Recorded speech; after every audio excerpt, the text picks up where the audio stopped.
Greetings, friends.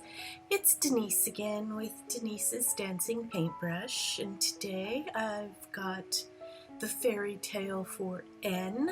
This one is a Danish fairy tale because it was written by Hans Christian Andersen, even though he set the story in China. This is called The Nightingale.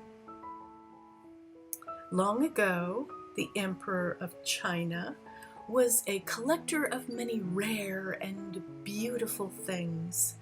One day, while walking in the woods, he heard a sweet bird song that he did not ever remember hearing before. The more he listened to it, the more enchanted he became, and he decided that he had to have this bird and his melody for his very own.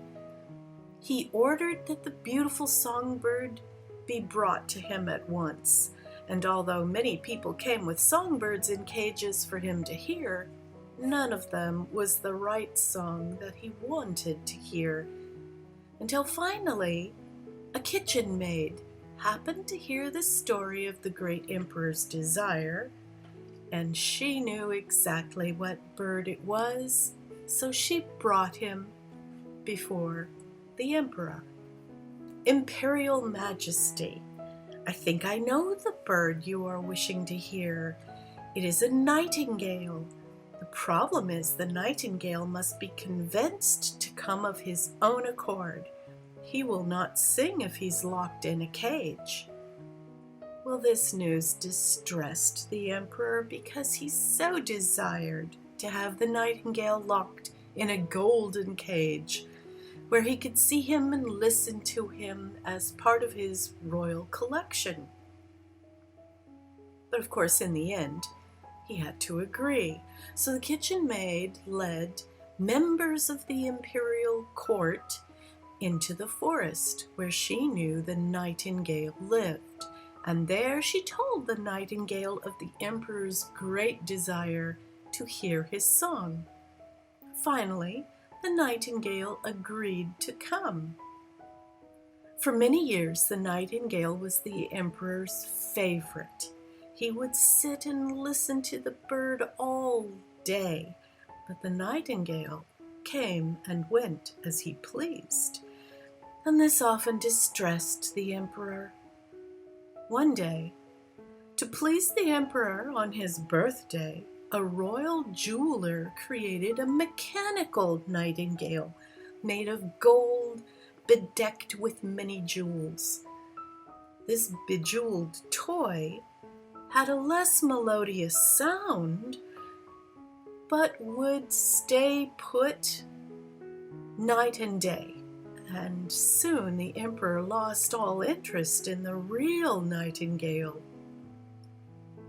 The nightingale could tell that he was no longer valued, and so he flew back to the forest and did not return to the palace. The emperor barely even noticed the real nightingale was gone until one day when the mechanical bird broke down and refused to sing.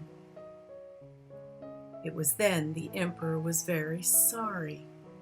He was so distressed that he couldn't eat. He couldn't sleep, and soon he became sick, and the doctors were afraid death was near. So the young kitchen maid returned to the forest and found the nightingale and told him that the emperor was sick almost to death. And the nightingale was moved with compassion, and so he came back to the palace and sang for the emperor again. With the nightingale's song, the emperor recovered and never took the real nightingale for granted again. I remember hearing this story as a child. I think in one version of this story, the emperor actually dies, saying that he's sorry that he took the nightingale for granted, and is glad to hear it one last time, but he still dies. That's kind of sad. So I was happy to find a More happy ending.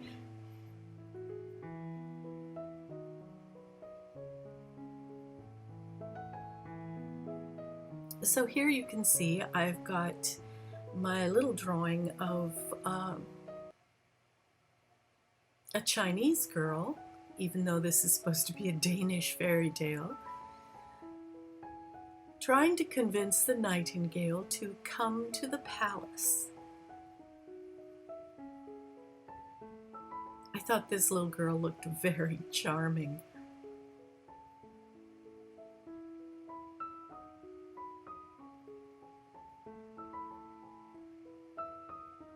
I usually like to hide things in my illustration here, but don't think I have very many things actually hidden in this one. I may have to go back and look for some special things to hide.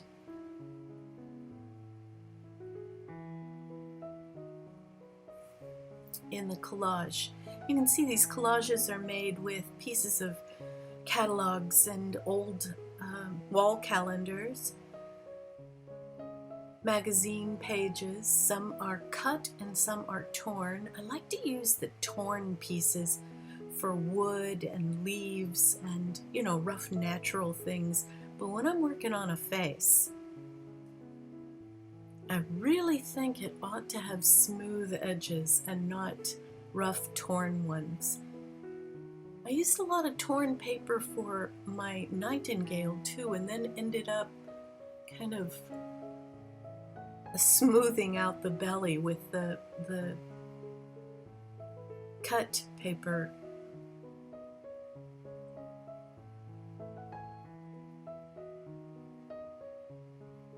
Whenever you tear the paper, you end up with a little white fringy area, which, well, it either adds or detracts from the overall image, depending on where you put it.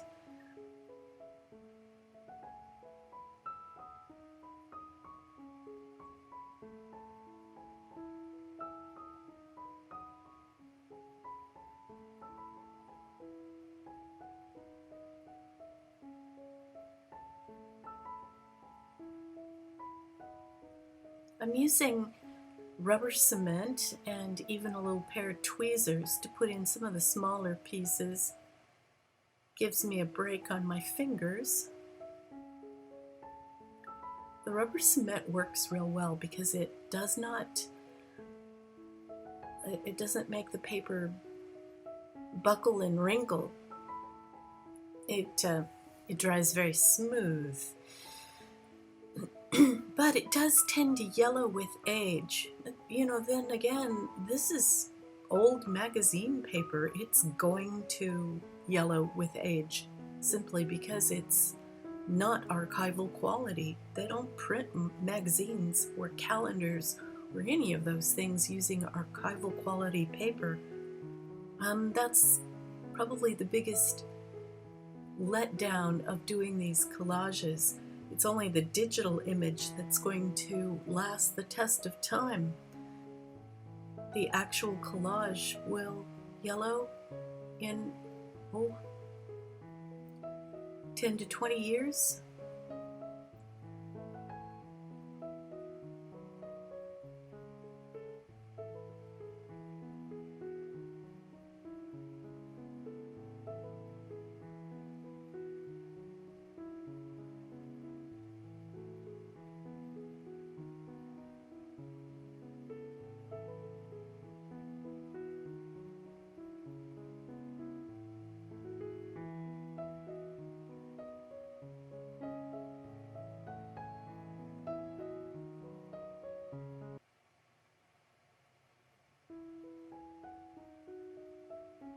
And there we are. Here's the finished product. There's my Nightingale. I put a little bit of a pink background using Photoshop. for the image that will be printed in the book. There's my girl, my little kitchen maid. I do hope you enjoyed seeing the process, and do check out some of my links below. I have a Patreon page, people supporting me to do this very thing and to keep it up. So do come again and subscribe. See you all later. Bye everyone.